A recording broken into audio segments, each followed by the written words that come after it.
From 2 Keto LLC, it's Keto Woman Podcast with Daisy Brackenhall. Hello, Keto Lovelies. I'm Daisy Brackenhall, and I've spent most of my life struggling with my weight and confidence, and have always had a difficult relationship with food. Even when I finally got to my target weight after weight loss surgery and eating low carb, I couldn't maintain it and I was miserable. Keto has given me the freedom to fall in love with food again, without the constant gain, loss, guilt, virtue cycle of before.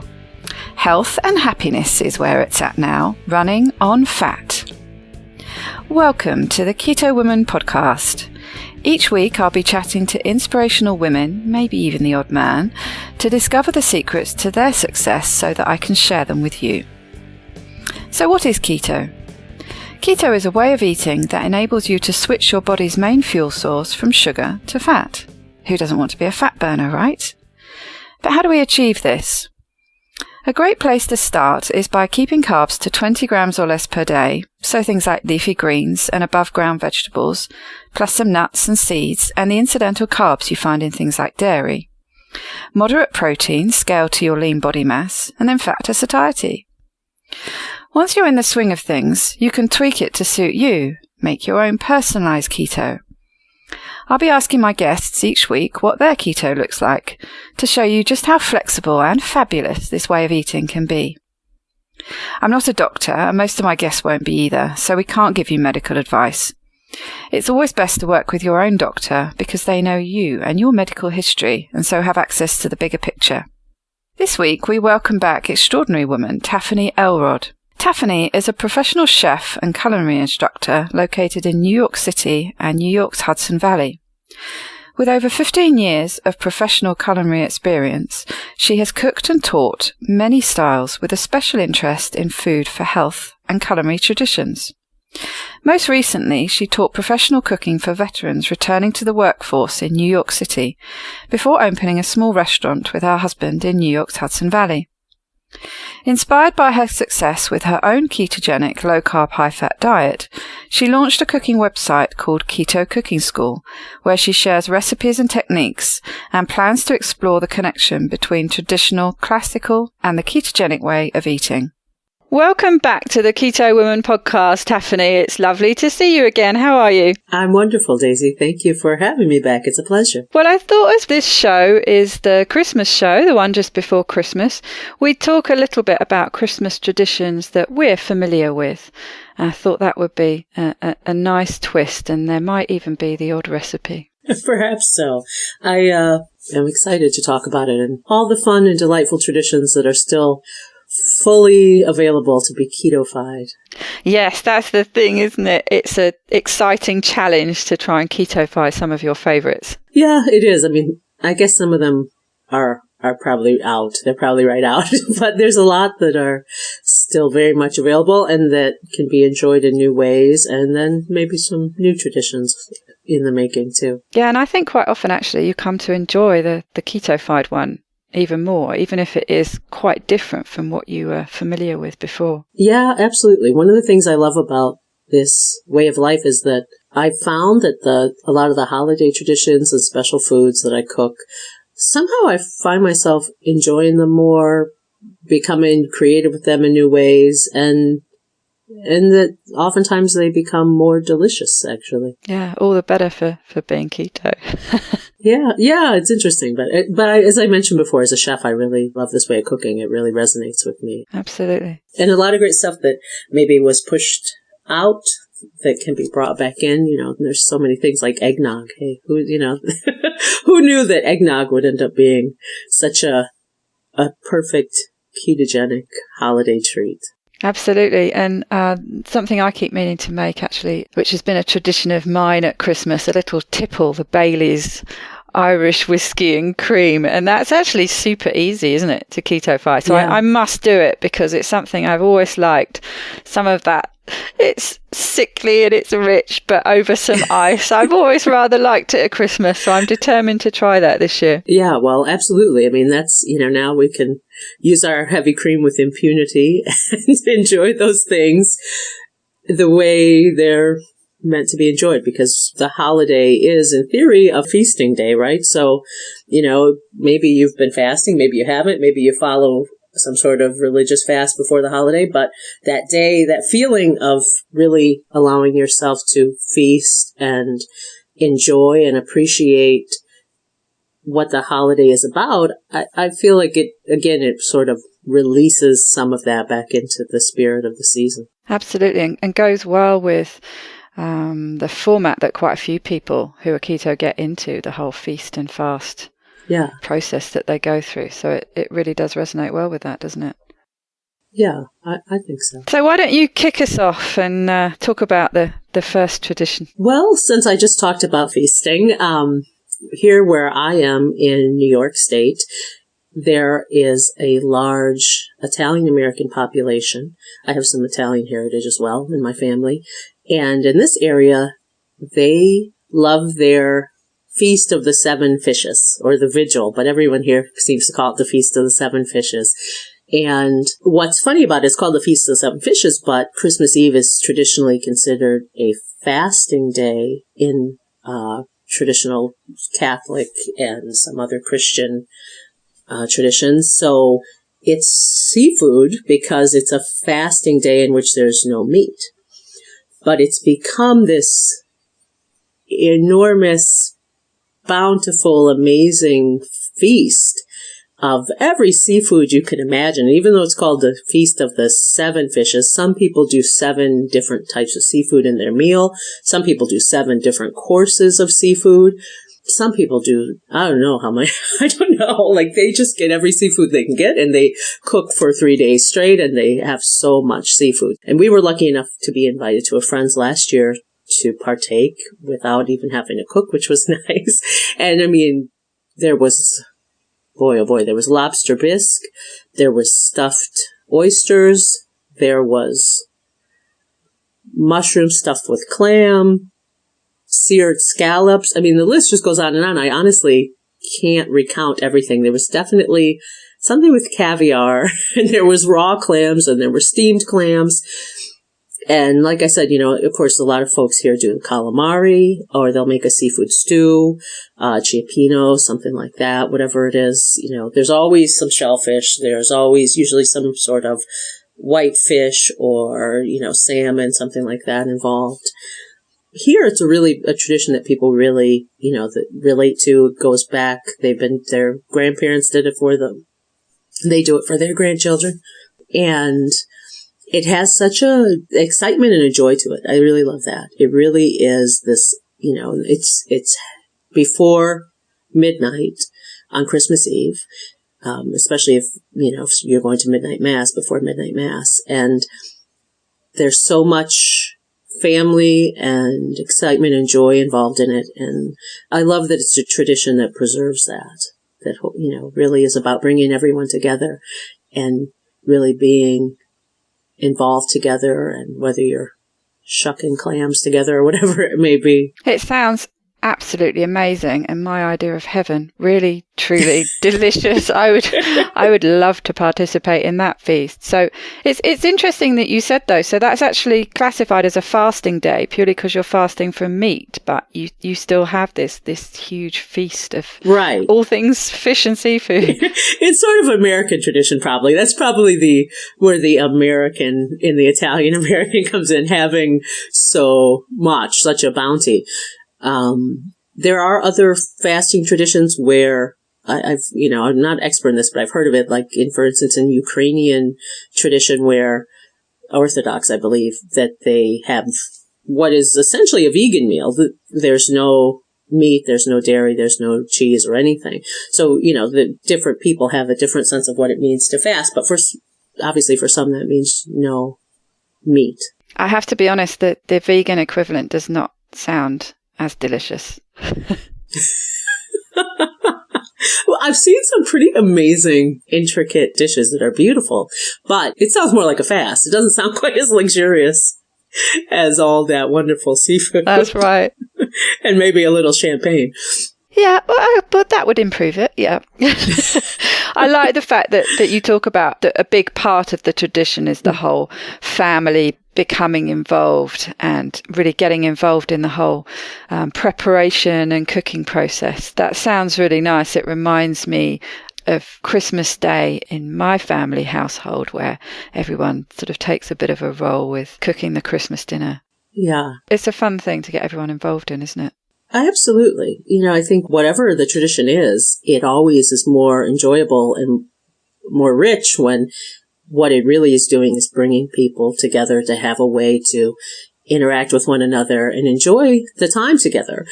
Obviously, seafood is good for that because it's interactive.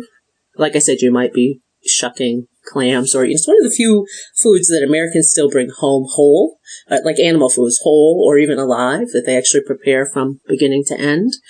And it's that very sensual involvement with the food that I think is very meaningful. And then again, with your, whoever that may be, your family, your friends, like the friends who invited us last year, that you are involved together and you're enjoying it together. And I think that is a true feast, whatever it may be, whatever this, the holiday or the occasion is. We want to have that conviviality and that feeling that we're brought together by something and, can really celebrate with one another. One of the things I like about seafood when it comes to the table, still with things that it's that whole unwrapping thing, isn't it? And you get, right. Your hands get dirty and you've got those dipping bowls in the middle to clean your fingers off with, but shucking the prawns and the digging things out of shells. And it's all very, I don't know, there's something quite sort of primal and exciting and, sort of reminds you of childhood in a way, just sort of making a mess. Yeah. Exactly. And there's a satisfaction there from being involved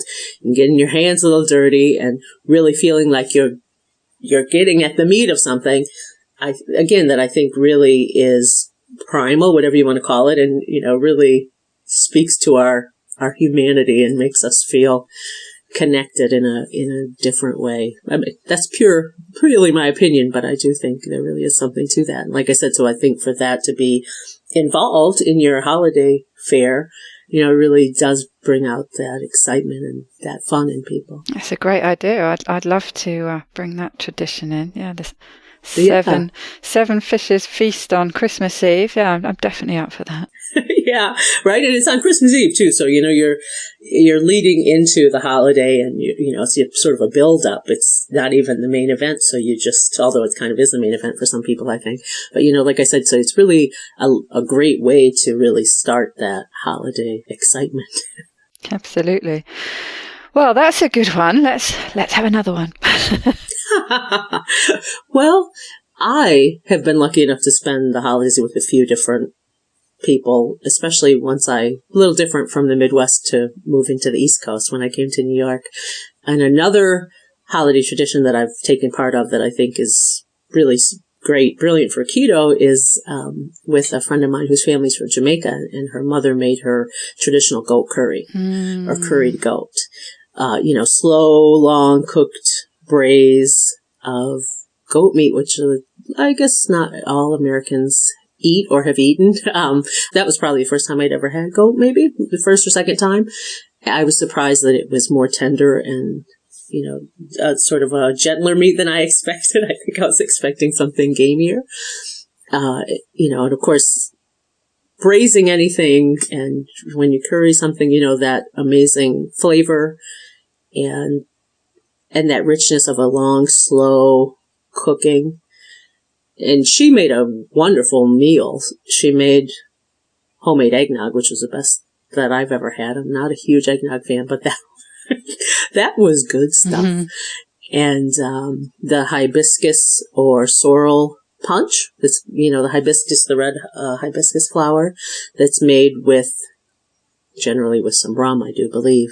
That sounds interesting. So presumably it adds a flavor note to it, does it, the hibiscus? Oh, yeah, absolutely. It's a little bit tangy. And, of course, usually then there's some spices involved as well. I don't have a recipe myself, but, there's some spices there. And everybody, I think, sort of has their own, their own brew, their own blend. It's light. It's refreshing. It's like a punch. It's punchy. It's a beautiful red color. And it's, I I like that. It's got that little tanginess to it. They serve it in the city at a lot of different events and special occasions. Iced in the summertime. If you ever go to the Labor Day Parade, the West Indian Day Parade, it's everywhere. And again, very festive. So between the sorrel punch and the eggnog, you're good to go for the holidays. Yeah, you need the curried goat to soak it all up. That hibiscus punch sounds like it would go quite nicely, actually, with the curried goat. Yeah, I mean, I certainly thought so. Only this is me as a bystander. As someone just being luxurious enough to just enjoy it. Definitely. But that's the thing, isn't it? In the name, I know you get looked at with daggers if you say goat curry. It's not goat curry. It has to be curried goat, isn't it? Is that right?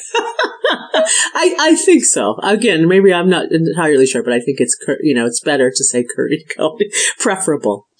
So it's very delicious. I've had it once or twice, and yeah, I'm a real fan. It's spicy and it has heat, but it's not the kind of heat that blows the roof of your mouth away, is it? Right. It's just that lovely, warming, spicy heat. Yeah, it's a very, very much a comfort food, I would say. But that's the other thing that I find intriguing and that's so interesting is the ways in which people take this same holiday and express it through their locality, what's available to them, how they approach it. I grew up in the Midwest. I'm from Michigan originally, and I have German in my background and some Northern European. And of course, that's a very different way because it's cold. It's the cold, dark time of the year, right? And so things tend to be about very hearty food, not much spices at all, and very rib sticking kind of fare. And then a lot of, how can I say, like a lot of comfort food, a lot of very much just this, and sometimes maybe it's even a little bland by certain people's standards, I'm not sure. But, I grew up with a lot of cabbage and those kinds of heartier vegetables. My grandmother used to make turnips and rutabaga and parsnip and, lots of root vegetables and things like that, all during the winter and also at the holidays. And what's the typical standard American Christmas day, if you like? Certainly in the UK, it's all about the turkey, but potentially it's a bit different for you because you've had the turkey with Thanksgiving. So what does Christmas Day look like? Well, yeah, that's true. Some people do turkey again, the turkey on Thanksgiving Day too. I really think Christmas is very personal. Everyone, I don't think there's a standard meal, and I think and I probably don't even know all the Christmas traditions going on out there, but whatever your background is, I think I know someone who gets together and the whole family makes like these Italian dumplings together, that's their big Christmas thing. And of course, some people do roast beef or a tenderloin, turkey. There's, goose. My father's girlfriend is from Hungary. They do a roast goose. I don't know. Maybe someone will tell us, that we're wrong. Somebody will write in. I don't know if, as I can say, there is one traditional American Christmas Day, feast or food. There's so many different traditions that people bring to it. There is quite a typical general standard expected Christmas dinner in the UK. But what's coming across from what you're saying is that it's very much steeped in your family and community's tradition. So like you were saying, it is very different depending on your family and the cultural influences, also the community in which you live and that you're used to. So it is a very traditional thing that comes to be in your family over generations that is influenced by your heritage, but comes to mean something different depending who you are and who you spend time with. And I like that. That's how I see it, looking at it, asking myself, did I ever ask myself before what's really Christmas tradition? Probably not to this extent because, I've cooked some different meals for different folks and, all sorts of things, even from like Maltese curries to, vegan meals.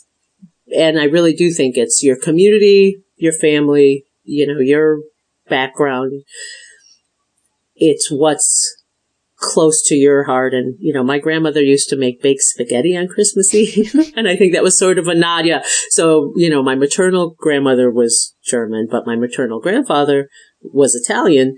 And I think that was sort of a nod to his background, a la the Midwest. So we would have baked spaghetti for Christmas Eve. It was every year. We loved it. It was our tradition. Apropos of anybody else's tradition, I couldn't say, but that was our tradition. And then we had a more sort of traditional meal on Christmas Day. But by traditional, I mean traditional, but it was vegetarian. So again, sometimes I think maybe I'm just out of the loop on what other people were having on Christmas Day because we had such a funny, unusual, I have an unusual background. My dad's folks are from down south, but I didn't get to spend that time with them. I didn't do the holidays with them. So I sadly can't even say what what their holiday traditions really were, beyond the obvious things of, yams and things like that. So yours had a vegetarian twist. What kind of vegetarian Christmas traditions did you have on Christmas Day then? Well, it's funny. I mean, it's not much worth mentioning when it comes to keto because it was, of course, very carby. But my grandmother, who was the spearhead of the vegetarian, she would make sort of a traditional meal just without the meat. So she made dressing and mashed potatoes and, there was always a relish tray. So at least that was we could still have a relish tray. We had olives and radishes and celery and pickles and things like that. And then we had a sort of faux turkey alternative that I actually loved when I was a kid. I can't imagine eating it now, but I loved it when I was a kid.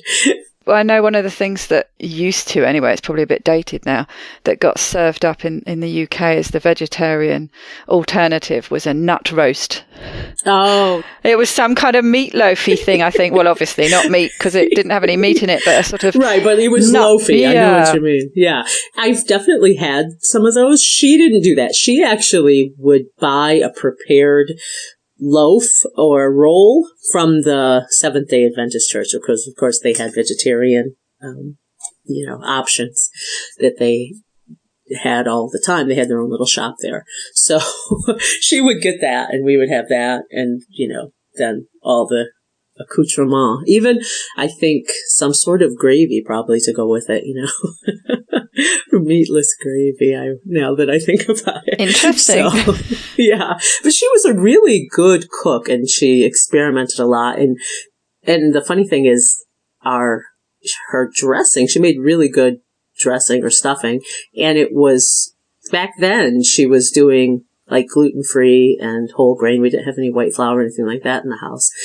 And maybe that was part of what made it so good, because she would just like collect all these unusual millet bread and things like that, So it was definitely, ours was not traditional by any means. I can say that much. It sounds like she made it tasty, even if now you're thinking, well, where's the good bit? But it sounds like she really did make the most of what she did use. She really did. She really was a really good cook and baker and loved to experiment and made a lot of things that really were delicious no matter what. She had obviously cooked traditionally before. She had grown up with, on a farm, and she had cooked meat when she was younger.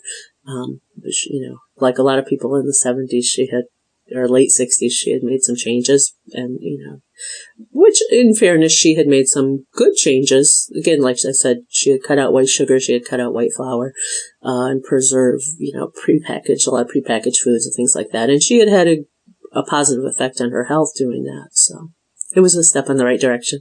And is she someone who inspired you in your passion for cooking? Perhaps that's where the bug started biting, to cook yourself? Absolutely. Absolutely. We lived with her growing up, and she was in the kitchen a lot by necessity, but she also knew how to enjoy it and be creative. She was an artist also, and she approached everything sort of that way, I suppose. I can still remember she had very expressive hands, and the way she would be working with them, whatever it was, whether she was drawing or, sculpting or gardening or cooking.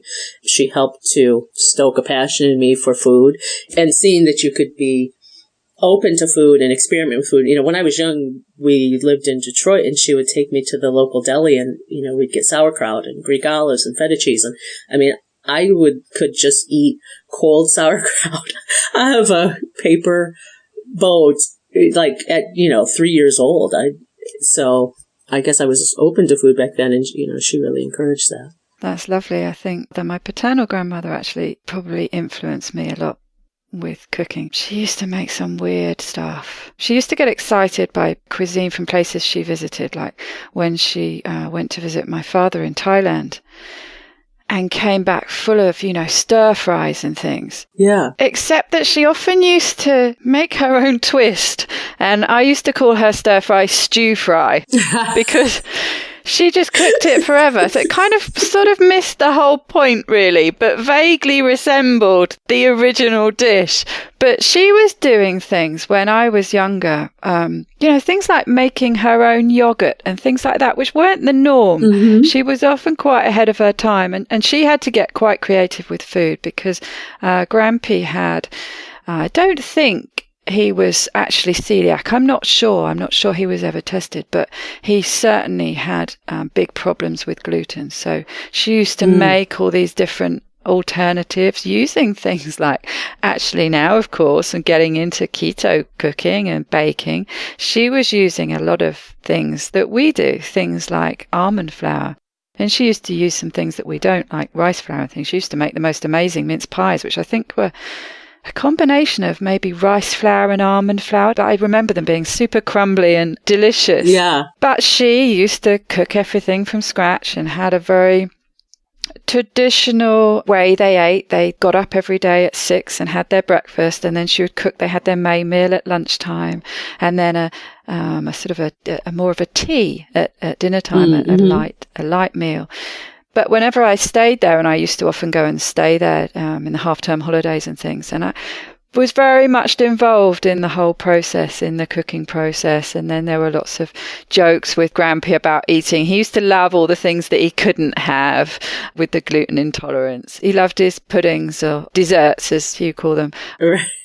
And when Granny used to ask if I wanted seconds, he used to look at me, no, you don't want seconds, because he would get whatever was left. So any seconds that I had, 8 out of his seconds. But it was lovely. And my mother as well really has cooked things from scratch and has been very frugal with, trying to eke out as much as you can from everything. Yeah. Making things from the leftovers of the roast chicken, say, eking it out into pies or whatever later, and then making a stock from the bones. Right. It makes a difference, doesn't it? If you grow up surrounded by that, it really influences how you approach eating and cooking. Absolutely. It absolutely does. And one of the things that I love about this way of eating, of whether you want to call it, if you're keto or low carb, high fat, or you're banting, whatever it may be, is that there is a return, to an appreciation for those things. And so roasting meat on the bone means more than one meal. It means soup. It means stock. It means, these very comforting and very sustaining things, and oftentimes we get so caught up in what's right or what's wrong or what we should or what we shouldn't do, and we forget that there are people who are just asking themselves, will they eat today? And that's, that generation of our grandparents, they lived through that, and therefore they had a very different feel about food and how to prepare it, and how, my grandmother lived through the Depression and World War II, and she could, boy, oh boy, could that woman make anything last forever, and make everything stretch. And, that generation, my father's mother raised 12 kids. She and my grandfather, same thing, Depression, born in the segregated South, raised 12 children, and, knew how to, my dad always jokes about how my grandmother could feed 12 people with one can of tuna, She knew how to make things go a long way. Yeah, absolutely. It feels like just a respectful approach, I think, to treating food in that way. So if someone gives you a chicken and you start with that, it feels to me respectful of that bird that you're eating in the first place. Yes. That was a living thing and is now on your plate. Right. It feels really disrespectful to me not to make the most of every part of it. Yes. To throw bits of it away when you could be getting more meals out of it. Yeah. And more nutrition. That's the other thing is we somehow take the most nutritious things for granted, or we refuse them. I don't want those bones. I don't want those internal organs. I don't want to see that it was a living creature or whatever it may be. A lot of people have gotten very disassociated from the food. And like I said, again, what has sustained us and allowed us to survive and propagate is usually those things. Bone marrow, bone, cooking an animal so that there's enough for, to serve. One animal can serve who knows how many people, and maybe I'm a bit off track from holidays, but that's what I think it comes back to, because that is, again, that meaning of a feast is that perhaps there were some very lean days, and that feast is a real celebration of life and gratitude, and that we're being sustained or have that luxury of having something more than just the very little to get by, or having nothing. And again, sometimes I see that people are very caught up in just what's important to them, theoretically about food, and that's great. I mean, you should do what is best for you, but I hate to see it become so far removed from the reality that every day that you have food to eat is something you should be thankful for, because right now, amongst us and all over are so many people who are not going to be eating today. And I try not to, I don't want to forget that. And I've had lean times as myself as a single woman in New York City that it was a question for me. Well, will I really be eating today? But I was surrounded by food. It wasn't a famine. I didn't have to really, really starve. So, no, I think it is an important part of Christmas and festivities and times of celebration to remember and think about those people that don't have access to all of that, because for every second that we're enjoying ourselves, there's someone who isn't. Yeah. I think people experience this if they incorporate fasting into their keto or dietary experience, is that they also re-experience this true pleasure and joy of eating that many of us have forgotten or haven't experienced for a long time, because we're either forcing ourselves to eat or eating so often or eating food that we don't find pleasurable that has made us sick, that hunger is the best sauce. I believe it's Brillat Savarin who says that. And it's so true. You don't realize until you've experienced it. When you have been hungry for whatever reason, because you couldn't eat or because there wasn't anything, or just because you have had to go without food because you were on a long flight or you had surgery or whatever, that food, when you get to eat, when you haven't eaten, is so much more pleasurable and enjoyable and nourishing and satiating. And I think we also disconnect from that experience of the true joy of feeding ourselves and nourishing ourselves. And we miss that too. And, it's all a part of life. It's all a part of our human experience that's really, really enriches our existence. And, we should be allowed to connect to that. A holiday shouldn't just be an obligatory set of courses. Oh, I have to make this food, or, no. Whatever it is, whatever it may be. My grandmother used to just roast onions in the oven. That was one of her side dishes. They were so good. If it's a roast onion, enjoy it. So be it, but enjoy it. For me, a roast onion is that experience of, it was cold and she was baking and she was making the most of a humble ingredient, an inexpensive ingredient, but that it was a beautiful thing. It wasn't lacking in any way. And, when it comes to food, I can go on for a long time and I can say a lot of things, but I've had a lot of different experiences as a professional cook and in my life. And if I only communicate one thing, it's that food is amazing and it's this integral part of our humanity. It is us. It is what we are. It's what builds us. And a lot of us who have come from a background of whatever it may be, dieting, health problems, we have such a conflicted relationship with food, whether we should enjoy it or shouldn't enjoy it, what it means, or is it too much or too little, and we forget about just the simplicity of it, that we need it, that it's, in a sense, our birthright. We need it, we deserve it, we have to have it, and we ought to be able to experience it in a healthy, joyful way, because that's natural. That's our most, basic humanity: water, air, food. And we have a right to that. And that's what I mean to bring it back to topic, that I love the way that this lifestyle interacts with the holidays, that I can take a new look at them and approach them from a new angle. And I can stay keto. I can say, well, I remember those good times I had with sugar cookies or whatever, but to heck with it. This is, I'm moving on, and I'm going to have some new good times with some new things. And I'm going to have butter on that. And I'm going to, really roast something beautiful and make a, roasted side of Brussels sprouts or a vegetable puree. We say cauli mash here a lot, or cauliflower mash. But again, it's a return to a tradition. There have been vegetable purees for a very long time. People have been making those without potatoes involved for a very long time. It's not something new. It's not something crazy. And that's good too. And now, instead of having to try to figure out how to make it delicious with nothing but vegetable broth, you can put in your butter and your cream, or whatever, coconut cream, whatever it is you can have. Again, make your own traditions that you're happy with, that you're comfortable with, that I think one of the things a lot of us love about this lifestyle is you can make something delicious and something ketogenic and take it to a potluck or take it to a family gathering. You don't even have to say a word. Oh, I love that cheese ball. That was delicious. Whatever it may be. It's not going to stand out as something crazy, is it? No, everybody's probably going to attack it first, and you're going to wonder why you didn't make more, because now you don't have anything. You haven't got anything to eat because everyone is eating yours. Yeah.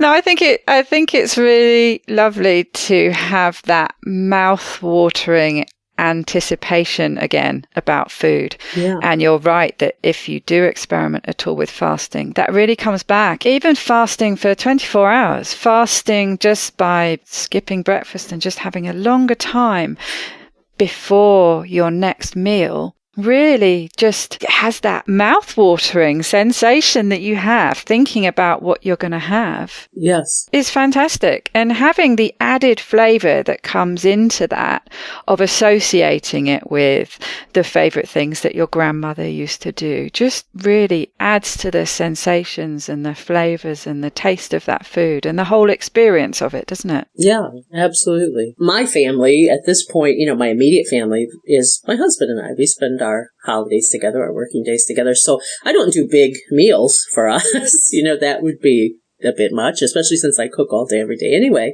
But we, at this point, have our own, little traditions that we do. So neither one of us are big chicken eaters. It's not our favorite, but I do like to occasionally roast a whole chicken. And that's a bit for us. We don't need a turkey or something larger. And I love to roast a chicken simply, but with a lot of flavor. And again, so that I can make a pan sauce and have these added side dishes or whatever. But it's very simple. And you need like about a 3-pound chicken, 3.5-pound chicken. That's about it, and 3 things that I like to do that, make it a little different. I used to do this with my students all the time. It comes out really well. One is that I put fresh herbs inside the chicken in the body cavity. I use sage, rosemary, thyme, and parsley. And then you season the inside of it really well. That body cavity is a bit of a barrier, so it's almost impossible to over-season by seasoning inside the chicken. Right, so it just kind of steams and filtrates out through the meat and flavors it, I guess. Yeah. Yes. And then I truss it just so it holds its shape and it cooks more evenly with a little bit of butcher's string. And then roast it over a bed of mirepoix, which is a combination of celery, carrots, and onions. And you can also do white mirepoix, which is celery, parsnip, and onions, and it often includes leek. And the ratio for a mirepoix is 50% onion to 25% celery to 25% carrot or parsnip, if that would be what you're using. And I use that as a bed under the chicken. So it does 2 things. It helps to flavor it and keep it moist, and then it also collects the drippings and doesn't allow them to scorch in the pan.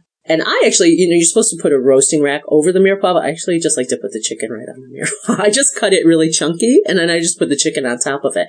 And then for the first about hour of the cooking, you cook the chicken upside down, breast side down. I was going to ask you about that. That's a trick I read about quite a while ago to try and keep the breast meat, which has a tendency to get dry, keep it dry moist. Out, yeah. Yeah. And it works, really, doesn't it? It works. It really works. And also, those aromatics that are in that body cavity, they breast meat because they're above it. So it's dripping down into there. Then after that first 40 minutes to an hour, you turn it over and, allow it to finish cooking. And you may have to cover it for a while, but when you uncover it, the skin still crisps up, even though it's been underneath for all that time. And you get a very juicy, flavorful, moist, really beautiful chicken. And then, and the other thing I do is I start it out for first 15 minutes at a higher temperature, about 450, and then take it down to like 325 for the rest of the cooking. The whole cooking time is about 2.5 hours.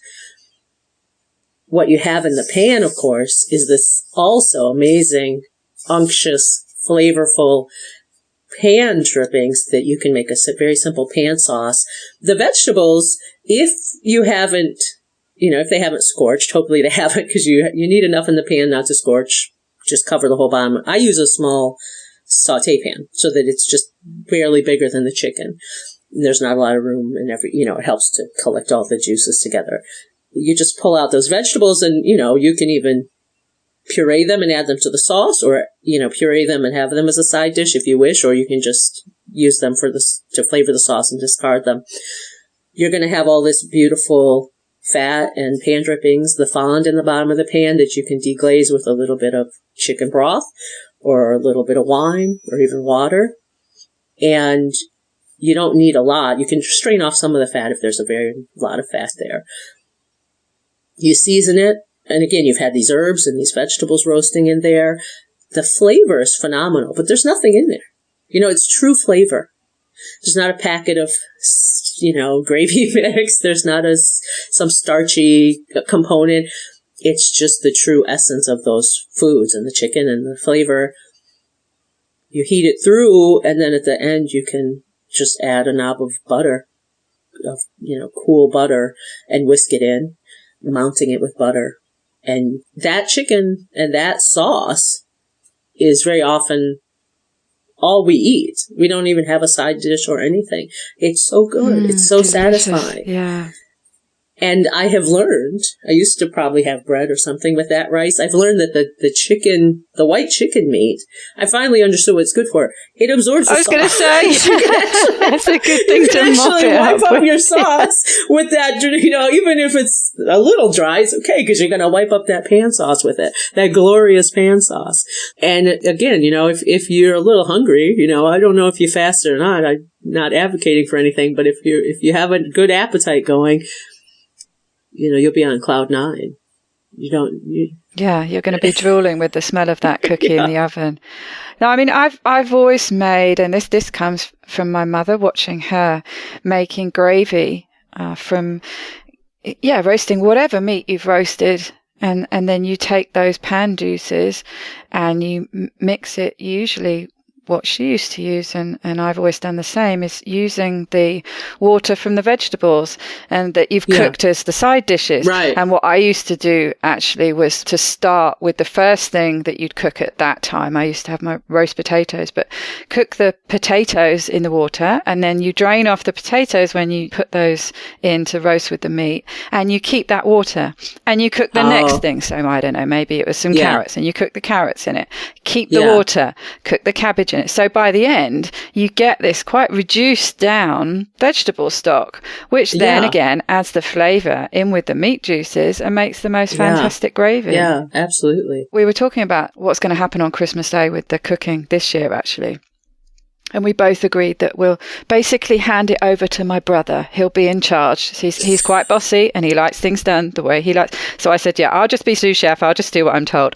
But I said, no, the one thing that nobody can match is your gravy. So she'll be making the gravy. And that with the turkey, certainly in the UK, usually come with the giblets inside, and you take those out and they get boiled down, and that gets added to the pan juices and makes the most incredible tasting gravy. Delicious. Yeah, absolutely. Yes, I forgot the giblets, which sometimes here, it's funny, you get them sometimes and sometimes you don't. It really depends on who packages the bird.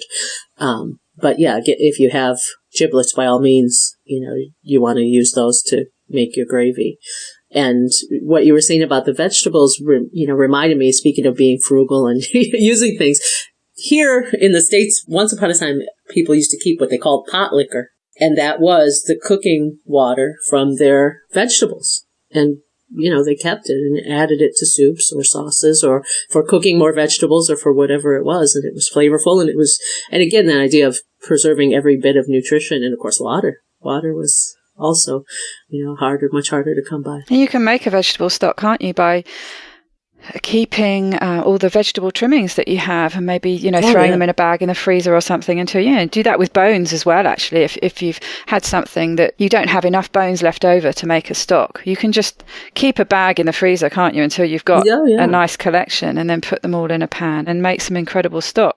Homemade stock, broth, there's no comparison, is there, to the kind of shop-bought stuff that you can buy? No, I mean, not only in regards of taste and that you can please yourself, you can make it however you'd like. And then, of course, the fact that it's just 9 times out of 10, there's some sort of additive in prepared broth stock. I mean, that's the nature of the beast. It's very easy for stock to go off. It's very easy for broth to go off. It has to be shelf stable. They have to have something in there. And those things aren't necessarily things you want in your finished product. So when you make your own at home, whatever it may be, it's going to be a better quality and it's going to suit your needs. I can't really buy prepackaged beef broth or stock anyway because it usually has tomatoes in it. So I can't really have tomatoes. I have to make my own. That sort of thing. Because once you start reading labels, of course, it's a whole new world. Exactly. If there's anything you react to, homemade is always better. So what else do you tend to have with your chicken? I know you said that quite often you just eat your chicken, but are there any favourite sort of little side dishes that you tend to cook up? Well, I'll make sautéed mushrooms to go with almost anything. I love mushrooms, any kind of I don't care what kind they are. They're great sponges, aren't they, for flavour and fat and sauces? Sometimes when I want something to mop up some sauce or some juice, I'll do that. And then, of course, I also make cauliflower puree. And I actually like making it a lot. And, it's funny. It's funny to say, but in a way, I almost like it better than potatoes at this point is because it's so much easier to work with. So there's no worrying about making it gummy or soggy or, in the same way that you would have to with potatoes. But I do use the same techniques that I used to use for making potato puree. And that works well for me. I've seen a lot of people say that, it didn't come out the way they like, or it didn't come out creamy, or it didn't come out, and it's not potatoes. It will be different. But I actually have whatever you want to call it, a hack, a cheat, a shortcut, I don't know. Oh, tell me, because funnily enough, actually, I made cauliflower puree, mash, whatever you like to call it, yesterday. So I'm intrigued to hear your method. Well, the first thing, maybe somebody's going to get upset with me, but I use frozen cauliflower. And with no compunctions, zero compunctions. The goal of my making the puree is to soften the vegetable and allow it to break down to a point that it's, creamy. So a frozen cauliflower is perfect for that because when we freeze a vegetable, what happens? The cell walls burst and then they break down. Half the work is done. So if I want a nice, al dente vegetable, is going to be a disaster. If I want something soft, somebody has already done half the work for me. It's usually less expensive. And if I bring home or if I bring to the restaurant a vegetable that I don't cook with daily, it may go to waste because I won't have time to get to it. If I have a frozen bag of cauliflower in the freezer, it's there for me when I need it. And then I just do what I have to do. Again, I would not apologize to anybody for that. So I just steam them with as little water as possible. And the beauty is they're frozen, so they already have quite a bit of water in there. And I actually just do it in a saute pan. I just throw them in a saute pan with like a drop of water, bring it up to a boil, cover it, and just let them cook on their own. Once it's fully cooked, which doesn't take that long because they're frozen, but I still, I let them cook for probably about maybe 10 minutes. And then I drain off the water, whatever water is there, and then I put them back in that dry pan and cook off as much water as possible. And you don't need oil or anything. There's so much water in those vegetables that unless you have it just going at some crazy crazy high heat and you leave the room, you can see what they're doing. And they don't have starch like a potato, so they're not going to stick. So I just drive off as much of that water as I possibly can in that dry pan. And then I may add a little cream to that in the heat, or I may not. And that's, again, this is the other beauty thing of it. You can just put it in the food processor. You don't have to worry it's not going to get gummy. I just put them in the food processor without too much added at first. The food processor needs to be able to get a hold. The blade has to get a hold of the cauliflower. So I just put it in there and start it up. Like I said, there may be a little bit of cream that I've warmed in the pan with it, maybe a couple tablespoons or something. And then I puree it, I blitz it until it can't be blitzed anymore. And then I add in whatever I would like right into the food processor. Cream, some sort of soft cheese. I've done it with goat cheese. I've done it with cream cheese, obviously. And whatever flavorings. Sometimes I put fresh herbs. I use a salt seasoning called Herbamar, which is just sea salt with herbs. It works really well for like neutral, mild flavors like that. I like it with eggs. I like it with vegetables. And it's fine. It looks nice. And sometimes if I want it to stay white looking, I'll add white pepper instead of black pepper. But white pepper's very strong. You only need a little bit. I've got some truffle salt, actually. When you were talking about that flavoured salt, yeah. I thought, that would be nice in there, wouldn't it? Exactly. I mean, that's the beauty of it. It's a blank slate. There's a little flavour there, of course, but, you can do whatever you'd like with it. Yeah, so it kind of depends what you're serving it with, really. So you can, can add flavours depending on that. Yeah, or omit them if you want it to be really, mild and just support the flavor of something else. That's okay too. Then oftentimes I will add, I don't always, but I will add maybe just a tablespoon of some sort of dry cheese, a grated Parm or a grated Romano, something like that, because that will help to absorb more moisture and hold it together, but you don't have to. Once that's done, this was just a necessity. Another thing that just came out of necessity. I'd be in the restaurant. I would decide when I had free time to make the puree, and then I would reheat it when we wanted it. But what happened with that is, so I would put it in, just like a tin tray, but any baking dish is fine, and I would set it to the side. Then when I want to eat it, I would put it back in the oven for a while. And I usually drizzle a little olive oil over the top or put a couple of pats of butter on top. So what happens is that second cooking again begins to remove more moisture. By that time, it has a chance to set up, and it has a much more pleasing texture. It's more creamy and more you can sort of spoon a dollop of it as opposed to it being runny. And so I think a lot of times that's what happens. Either people have far too much liquid in it, and so it's not coming together as a puree, or they have not cooked the vegetable enough, especially if they started from raw. So, of course, you can never get it creamy because it still has that crunch or that grittiness to it. We've been trained that al dente vegetables are good, and they are. I mean, I don't want to eat mushy cauliflower if I'm eating cauliflower. But when you're going to use it in a different way, you can't be afraid to prepare it in a different way, because you need to know what you want it to do. I used to tell my students, like, listen, you can't make everything go your way. You can't make people do what you want them to do. But when it comes time to cook, and it's you and it's your food and you're at your stove, this is the one time that you get to be dominant. You get to tell the onion what it's going to do. You get to tell the chicken what it's going to do. You get to bring, yourself full bear to this. And sometimes people are afraid of that. For somebody, they feel like the vegetable has the power in this situation. I'm not sure why, but, and they're intimidated. No, go for it. The worst thing can happen is you could make a mistake, but that's okay. Mistakes lead to other good dishes. You'll do something else with it. That's how we learn. But you're going to be in charge. You're going to tell the cauliflower what it's going to do today, and that's perfectly acceptable. It's a tricky one, cauliflower, I think. And yeah, I've been put off because I think probably the first time I made it, I boiled it and there was too much water in there. And I ended up, when I blitzed it in the food processor, with a wet wallpaper mush that was disgusting. Yeah. So I was really put off making it. The way I made it yesterday, actually, was to roast the cauliflower in the oven. So I had it in a tray. And so this is from Fresh. Yeah. I had it in a tray and I covered it with foil. So it was steamed, but I'd put no water in there. I'd washed the cauliflower, so I guess there was a tiny bit. And it steamed for a while. And then I took the foil off to dry it out a bit and then put it in the food processor. But I tell you what, I think I was afraid of from my previous experience was over mixing it. And so I've ended up with it tasted fine, but it was much coarser. Yeah. And probably had a slight bite to it. But I think I was afraid of overdoing it because I thought maybe I was going to end up with this mush that I'd had before. And I think a lot of people seem to struggle with it. So I'm definitely going to try your method because that sounds really probably the easiest way. And most foolproof to get something that tastes good. Yeah. Because that's the thing. You mess around with these things and you make something and you spend time making it and you end up with something that's disgusting. And you're sort of, I'm never making that again.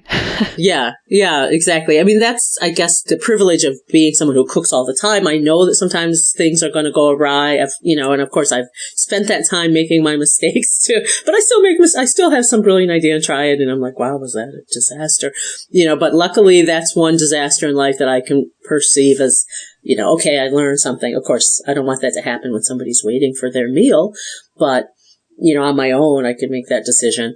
And the puree of most vegetables, as long as there's not a lot of water in there, I mean, you can puree it forever. It's fine. Just like making soup in a Vitamix blender, you can puree till you have soup.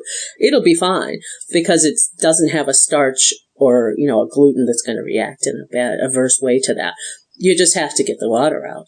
And, I love roasted cauliflower. I don't know how many people who told me they wouldn't eat cauliflower or they didn't like cauliflower.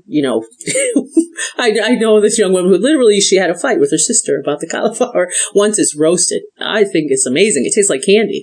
And it soaks up flavors as well, doesn't it? I like putting, Indian type spices and olive oil and things. It's amazing. I always feel like I'm really eating like some kind of, even before I went keto, I always felt like I was like eating some sort of candy, like, oh my gosh, I shouldn't even be eating this. I don't know.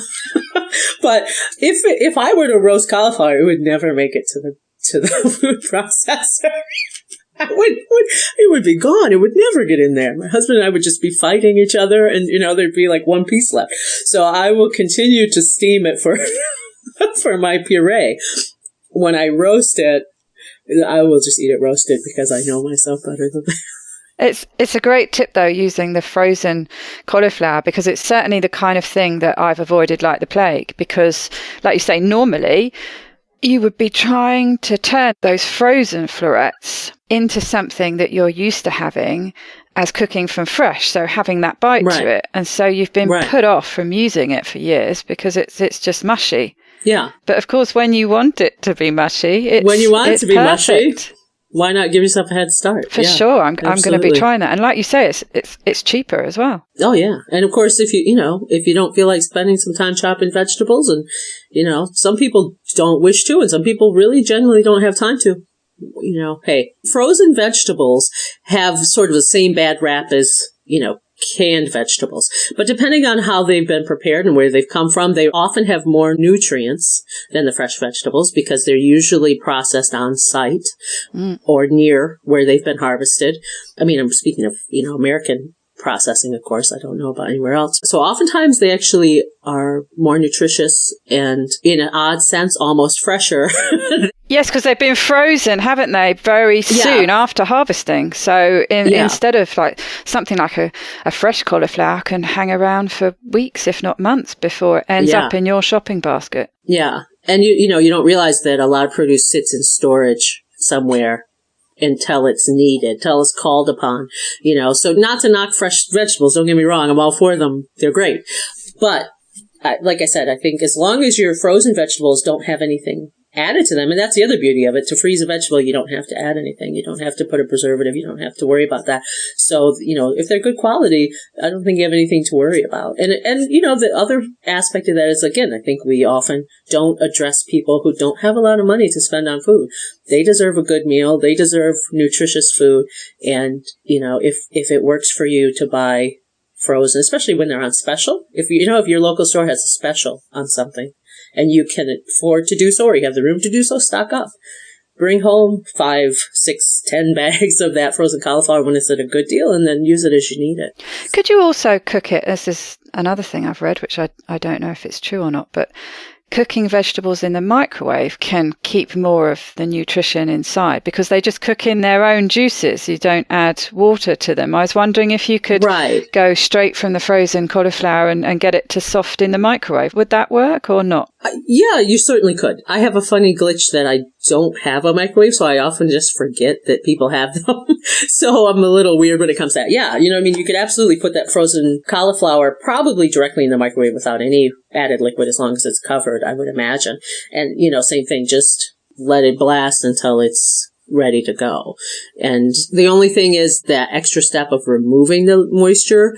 You would drain it out if there was anything left in there. And I don't know exactly how you would handle that. You might have to lay it out on a paper towel or something. Well, it's one thing actually that I found, I have occasionally cooked cauliflower in the microwave, is to get it that little bit drier is that you don't cover it. Or so you could cover it to start with so that it had the steam. But then you finish off the cooking, like you were saying, you finish off the cooking when you're cooking it in the pan with it uncovered. Yeah. You cook it in the microwave uncovered and a lot of that steam goes away. That makes sense. I'll experiment and I'll get back to you with the results. Yeah. Now, I know you mentioned earlier to me before we were discussing this that you might have a recipe that the Brits are going to love. Now, there's something that traditionally goes with beef, but often gets served up with the Christmas dinner, and that's Yorkshire puddings. And I gather you might have keto-fied it. So I'm dying to hear about this. Well, this is funny because this is like I was saying, sometimes the best laid plans, like I was trying to actually make a keto-fied clafouti and it went okay. But when it came out of the oven, I was like, wow, this really looks like Yorkshire pudding in the places where I didn't have any raspberries. So I don't have an exact recipe because I was making something different. But what I did, I looked at it and realized it would work seemingly perfectly for Yorkshire pudding. And I was going to try to test it, but I haven't had time. So instead of putting flour in, I just used a combination of plain, unflavored protein powder. And I think egg protein would work the best, egg white protein, but also you could use plain whey protein. And I used just like a half a teaspoon of xanthan gum, just to give it a little body to go with, because sometimes the protein powder, it doesn't have much body to it. And instead of milk, I used cream and then the eggs. So I'm trying to think what's the usual ratio, but, maybe if you would use like, say, 3/4 of a cup of flour, you probably would use really like about half a cup of protein powder, and then that half a teaspoon to teaspoon of xanthan gum. You don't need much. A little bit goes a long way. I would say start with half a teaspoon. And maybe 3 eggs, somewhere in there. Everybody has their own opinion about how many eggs and how much, so I don't even want to start that. But, and of course, it's not my specialty. It worked beautifully, and obviously in hot fat. So what I had was a cast iron skillet with butter in it for the clafouti, and it puffed up all around and made this beautiful crown and had a crisp edge and was full of steam, just like, I had basically made Yorkshire pudding. I can be honest about that. But there's also not a big difference at the end of the day between those two things. Everybody seems to have some sort of egg-based pancake, sort of baked good.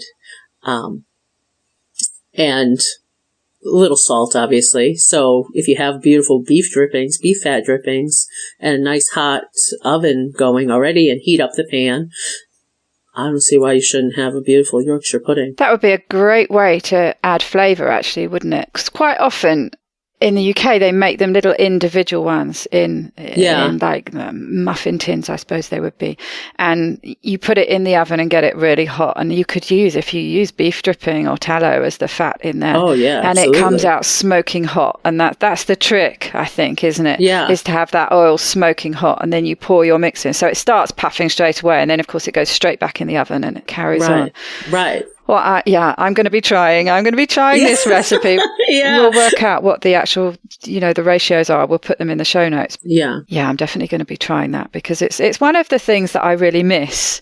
So it would be fabulous to have an alternative. And of course, it's a great thing, again, to mop up gravy. Yeah. It's the little Yorkshire pudding that has the well that you pour the gravy in. And quite often it's a meal that's often served up in pubs where they make big sort of almost plate-sized Yorkshire puddings. And then it has all the meat and vegetables inside and then all the gravy poured on, and it's quite delicious. So, I'm definitely up for taste testing that one. Yeah, right. And of course, that beautiful traditional use of the fat, the fat that would be dripping from the roast anyway. Don't waste it, right? Absolutely, and it's going to add such great flavour. Yeah.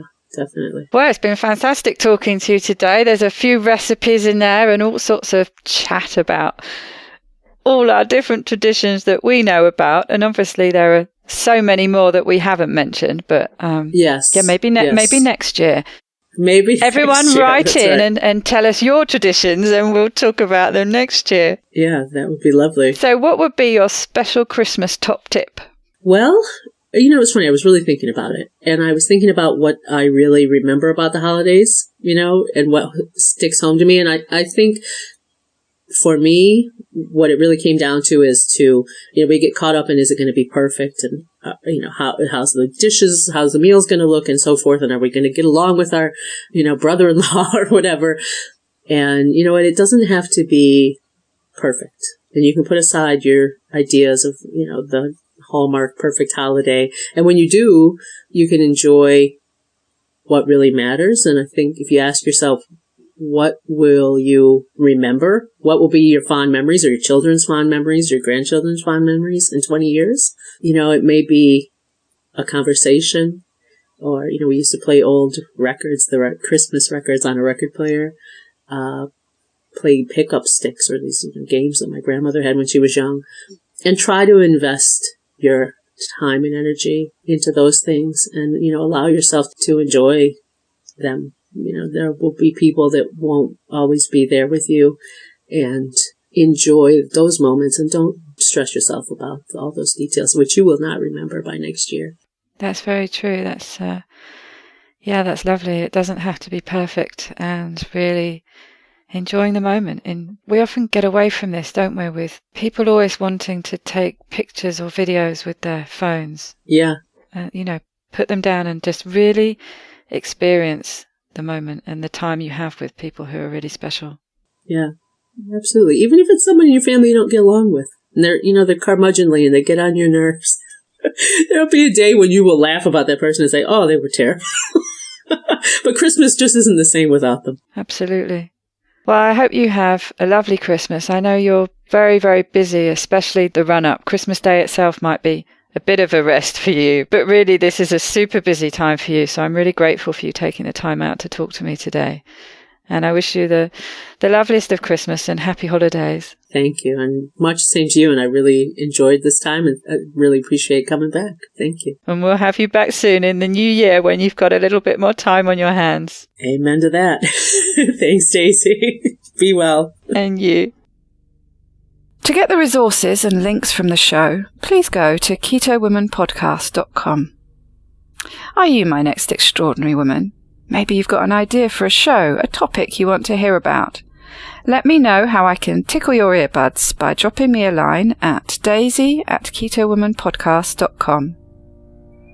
If you fancy joining me on this exciting adventure and help create new shows, please go to my Patreon page at patreon.com/ketowoman, where you can make a pledge. You can also simply hit the support button on the Keto Woman website. It's thanks to the two keto dudes that I'm hosting this podcast, so please consider heading to their Patreon page at patreon.2keto.com and help them bring you more podcasts like this one. Please also help other people find this podcast by reviewing the show on iTunes. This week's quote is from Virginia Woolf.